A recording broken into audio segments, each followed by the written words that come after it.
እኔ ሙስሊም ነኝ ባለቤቴ ደግሞ ክርስቲያን ናት እናም ቤተሰቦቼ ባይፈቅዱልኝም አብረን መኖር ጀመርን በመሃል አረገዘች ከዛም ባለቤቴ እናቴን ለማስደሰት ብላ ኒካ አደርጋለሁ አለች ከዛም በኋላ ሁለት ልጆች ወለድን እየተጨቃጨቅንም ለ8 አመታት አብረን እየኖርን ነበር ሶስተኛ ልጅ አረገዘች በመሃል አልሆነም ወረደባት ከዛ እኔም የሷን ቤተሰብ መካከል ገብተው ትዳራችን ፈረሰ በጣም ለመንኳት በቃኝ ብላ ወደ ክፍለ ሀገር ሄደች ነገር ግን እኔ በጣም ነው የምወዳት ልጆቼን ሳናገር ደስ ይለኛል ከዛ በኋላ ግን እንቅልፍ አይወስደኝም ሰላም አጣው እናም በእኔ ህይወት አንቺን በሃይማኖትሽ አንተም በሃይማኖት የሚባለው አባባል እንደማይሰራ ለሌላ ሰውም ትምህርት ይሆናል ብዬ ነው ይላል የዛሬው ባለ ታሪካችን እንግዲህ ከዛሬው ታሪክ እንደምንመለከተው ቤተሰቦቻቸው በመጀመሪያ ፍቃደኛ አልነበሩም በዛ ላይ ደግሞ የሃይማኖት ልዩነትም አላቸው ከዛ ደግሞ አንድ ላይ ለቤተሰብም ሳያሳውቁ ኦር ደግሞ ህግ ቦታ ላይም ሄደው ሳይፈራረሙ ወይም ለጋብቻቸው እውቅና ሳይሰጣቸው ያለ ምንም ቃል ኪዳንና ያለ ምንም ማስረጃ ወደ ትዳር ገብተዋል ማለት ነውና የመጀመሪያ እንደስተት ሆኖ የታየኝ ለኔ እሱ ነው ለመፍረድ ሳይሆን ግን እነዛን ፕሮሰስ ቤተሰብ ማሳወቅ እንደ ባህላችንም ሽምግልና መላክ ወይም ደግሞ ቤተሰብን ማስፈቀድ ያስፈልጋል ብዬ አምናለሁኝ ምክንያቱም እነዚህ ነገሮች ባልተደረጉበት ሁኔታ ላይ በኋለኛው ትዳር ዘመን ላይ የሚፈጠሩ ብዙ ኬዞች ስለሚያጋጥሙ ነው ማለት ነው በጣም ብዙ ሰው ይሸወድበታል ብዬ ማስበው እኔና እሷ ከተዋደድን ወይም እኔና እሱ ወይም ፍቅረኛዬ ጋር ከተዋደድን እኛንን እንጂ ህይወታችንን እንትን ምንለው ምን መሰርተው ሌላ ሰው ቤተሰብ ምን አገባው ስለኛ የሚባል ነገር አለ ስለዚህ ይሄ ነገር ልክ ነው ብዬ አላምንም ሰው ዝም ብሎ አንድ ቤት ውስጥ ገብቶ መኖር የለበትም ከቤተሰብ ጋር ፍቃድ መጠየቅ አለብን ቤተሰቦቻችንን ስለ ትዳራችን ማማከር አለብን ምክንያቱም እነሱ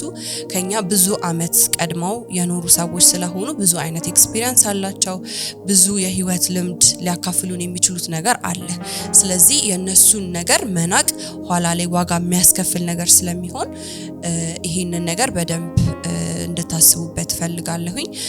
ሌላው እዚህ ጋር ዋና የምናየው ነገር የሃይማኖት ልዩነት ነው ካለኝ ኤክስፒሪየንስ ከማማከርም እንዲሁም ራሴን ባለ ትዳር ስለሆንኩኝ ከማየው ነገር ተነስቼ ስናገር ትዳር በራሱ በጣም ራሱን የቻሉ ብዙ ኮምፕሊኬትድ የሆኑ ነገሮች አሉ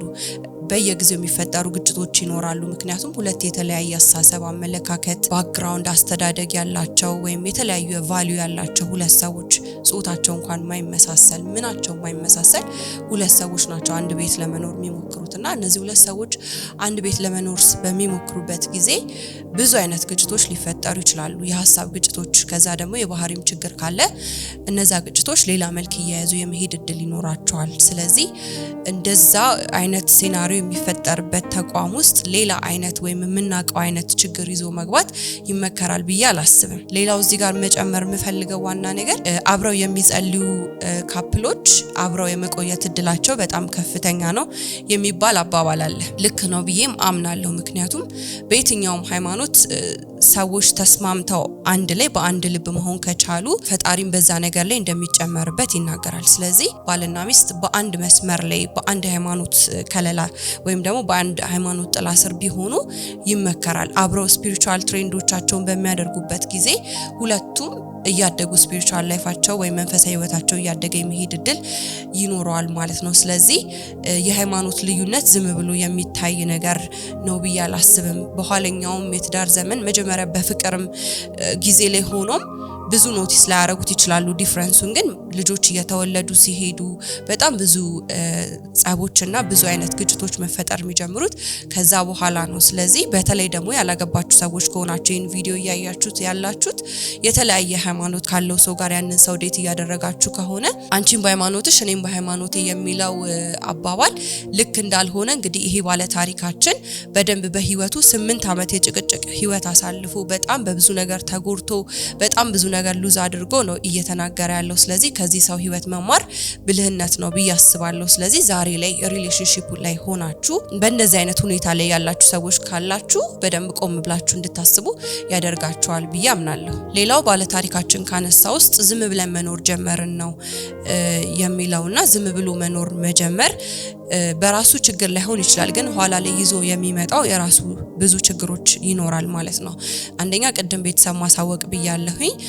ጋብቻውን ቤተሰብ መፍቀድ አለበት። ከዛ በኋላ ደግሞ የመንግስት ወይም ደግሞ በሃይማኖት ተቋም እንደ እምነታችሁ ያንን ነገር ማድረግ ትችላላችሁ። ያንን ማድረግ ወይም ጋብቻን በቤተክርስቲያን ወይም ደግሞ በህግ በጸና ቦታ ላይ ማድረጋችን አንደኛ ቃል ኪዳን የመገባባት ስነ ስርዓት ይኖራል። የሆኑ ምስክሮች ባሉበት እኔ ይሄንን ሰው በችግር ጊዜ በመከራ ጊዜ ላልተዋት ተባብላችሁ ቃል ስትገባቡ ያ ራሱ ቃል ኪዳን ለተጠያቂነት ያመቻል ብዬ አስባለሁ። ወይም የሆነ ጊዜ ላይ ስንናደድ ዝም ብለን በትነን ምን ሄደው ነገር እንዳይሆን አጽንቶ የሚያዝ ነገር አለው ብዬ አስባለሁ። በህግም ራሱ ሲሆን በወሳኝ ኩነት ወይም በቀበሌ ሄዳችሁ በምትጋቡበት ጊዜ የራሱ ፕሮሲጀር አለውና አይምሯችን እኔኮ ላገባ ነው የሚለውን ፕሮሰስ እንዲያደርግ እድል እየሰጠነው ነው ማለት ነው። ስትሄዱ ስታመለክቱ የሆነ ፕሮሰስ አለው። ያንን ፕሮሰስ በምትሄዱበት ጊዜ አብራችሁ ናችሁ ልትጋቡ ነው። ራሱ ያንን ፕሮሰስ ማድረግ አይምሯችን ውስጥ የሚፈጥረው ነገር አለ ብዬ አስባለሁኝና ደግሞ ያንን ነገር ፊል ሳያደርጉ ዝም ብሎ አንድ ቤት ውስጥ ተቀላቅሎ መኖር ብዙ ለተጠያቂነት አያመችም። ዝም ብላ እንደመጣች ዝም ብላ ትወጣለች ተብሎ ኤክስፔክት መደራረግ አይነት ውስጥ ይገባል ማለት ነው። ሌላው ባለታሪካችን ካነሳው ነገር የኔም የሷም ቤተሰቦች ጣልቃ ገብተውብን ተፋታን ብሏልና የሱም ቤተሰቦች ጣልቃ ገብተዋል፣ የሷም ቤተሰቦች ጣልቃ ገብተዋል። ይሄ ነገር ይሆናል ብዬ ማስበው ባልና ሚስቱ በሚፈጥሩት ክፍተት የሚፈጠር ነገር ነው ብዬ አስባለሁኝና በመልካም ጊዜዎቻችን ይጀምራል ይሄንን በር የመክፈትና የመዝጋት እድላችን ማለት ነው። በጣም ሰላም በሆንበት ጊዜ ላይ ነገሮችን እየሄደን ለፋሚሊ ምናወራ ከሆነ ለእናት፣ ለአባት፣ ለቅርብ ሰው፣ ለጓደኛ ያንን ነገር ብዙ ስለባላችን ወይም ስለሚስታችን ሄደን የማውራት ልምድ ካለን በምንናደድበት ጊዜ ወይም ያ ሰው የጎዳን በመሰለን ጊዜ ሐሳባችንን ለቅርባችን ሰው ወይም ለቤተሰቦቻችን የመናገር ልምድ ኦሬዲ ስላለን ያንን ነገር ሄደን እናካፍላለን ማለት ነው። በጣም ብዙ ጊዜ ለክላይንቶቼ የምነግራቸው አንድ ነገር ከባልሽ ፍቅር የያዘሽ አንቺ ነሽ ወይም ደግሞ ከሚስት ፍቅር የያዘ አንተ ነህ እንጂ ቤተሰቦች አይደሉም ወይም ቤተሰቦችሽ አይደሉም እላለሁ። ምክንያቱም እኛ ፍቅር ስለያዘን ያንን ሰው ፎርጊቭ የማድረግ ወይም ደግሞ ይቅርታ የማድረግ ልብ አለን። ቤተሰቦቻችን ግን ነገሮችን አመዛዝነው ነገሮችን አይተው እንዴት ነው ልጄን እየጎዳት ነው ብሎ አንድ ሰው ካሰበ ወይም አንድ አባት ወይም አንድ እናት ካሰበች ያን ሰው የጠላች ለዛ ሰው ያላትን ሪስፔክት እየቀነሰች ትሄዳለች ማለት ነው። ስለዚህ ያ ነገር ነገ ላይ ታርቀው እንኳን አንድ ላይ ቢሆኑ ቤተሰቦቻቸው ግን የያዙትን ቂም ሊረሱ አይችሉም። ምክንያቱም እነሱ ጋር ያለው ሜቢ እንደ ልጅ አክሰፕት ሊያደርጓቸው ይችላሉ፣ ግን እኛ ያዘን አይነት ፍቅር አይደለም እነሱ ጋር ያለው። ስለዚህ ተጋቢዎቹ ጋር ያለው ፍቅር እነሱ ጋር ብቻ ስለሆነ ቤተሰብም የሆነ እነሱን የተበደሉትን ነገር ሰምቶ ፎርጊቭ እንዲያደርግ መጠበቅ አለባቸው ብዬ አላስብም። ስለዚህ ራሳችሁም ራሱ የራሳችሁ ልጅ ብትሆን ብላችሁ ወይም የኔ ልጅ ቢሆን ብላችሁ ስታስቡ በፍቅረኛው ምክንያት ተጎርታ ብትመጣ ወይም በፍቅረኛው ምክንያት ተጎርቶ ቢመጣ ውስጣችን ይይዛል። ስለዚህ ለምን የኛ ሲሆን አይያዝም ብለን እንደምናስብ ብዙ አይገባኝም። ስለዚህ በሰላሙ ጊዜ ሄዳችሁ የማውራት ልምዳችሁ ማስተካከል ያስፈልጋል ብዬ አስባለሁኝ። እኛ ባልከፈት ነው በር ሌላ ሰው ስለማይገባ ይሄንን በር ከመጀመሪያው ጥርቅም አድርጎ መዝጋት ሶስተኛ ሰው በትዳራችሁ ውስጥ እንዳይገባ ትልቁን አስተዋጽኦ ይጫወታል ብዬ አስባለሁ። ሌላው ባለታሪካችን እኔ በጣም ነው የምወዳት ብሏልና እሷንም ልጆቹንም ደግሞ ማጣት እንደማይፈልግ ተናግሯል። ምናልባት እሷም ይሄን ቪዲዮ እያየች ከሆነ ማለት በፍቺ ውስጥ በጣም ብዙ ስብራት አለ፣ በጣም ብዙ ሀዘን አለ፣ በጣም ብዙ ተስፋ መቁረጥ አለ፣ በጣም ብዙ በቃላት ሊገለጹ የማይችሉ ጀስት ፊል ስናደርጋቸው ብቻ የምናውቃቸው ስሜቶች አሉና እነዛን ስሜቶች ማስተናገድ ተራ ነገር አይደለም። እንደገና ደግሞ ከ3 ልጆች በኋላ ሌላ ባል ታገቢያለሽ ብዬ አላስብም። ስለዚህ ወይም ወደ ሌላ ሰው የመሄድ ቴንደንሲ አለ ብዬ አላስብም። ስለዚህ ሌላ ባል እንኳን ብታገቢ ከልጆችሽ አንፃር ትመለከቻለሽ። አሁን አንድ እንኳን ሲሆን ብዙ የመቅለል ነገር ይኖራል ማለት ቻሌንጁ እኩል አይሆንም። 3 እና 4 ልጆች ተይዞ ግን ሌላ ትዳር ውስጥ ሲገባ ራሱን የቻለ በጣም ትልቅ ቻሌንጅ አለው። ስለዚህ በተቻለ አቅም ይሄ ሰው እንደሚወድሽ በጣም እየገለጸ ነው። አብራችሁ መሆን የምትችሉበትን መንገድ ብትፈጥሩ ጥሩ ነው ብዬ አስባለሁ። ሌላው ጥሩ ነው ብዬ የማስበው ነገር እነዚህ ሰዎች ቢለያዩም ልጆቹን እንዲያገኝ ፈቅዳለች ወይም ደግሞ እያደረገች ነውና ይሄንን ማድረግ ደግሞ በጣም ትልቅ አስተዋጽኦ አለው ብዬ አምናለሁ በልጆቹ አይምሮ ላይ እንዲሁም ደግሞ በአባትነቱ ላይ በሷም ደግሞ በሚስትነቷ ላይ የሚጫወተው ሚና ይኖራል ብዬ አስባለሁ። በጣም ብዙ ሰዎች ይለያዩና ይራራቁና ግን በጣም ጥሩ የሆነ ግንኙነት ካላቸው ተመልሰው ራሱ የመታረቅ እድል ይኖራል። በብዙ ኬዞችም ላይ ያየነው ነገር ስለሆነ ማለት ነውና ጥሩ ግንኙነት መስርታችሁ እሱም ከልጆቹ ጋር እንዲገናኝ ልጆቹም የአባትን ጣም እንዳያጡ በጣም የሚደገፍ የብልህነት ውሳኔ ነውና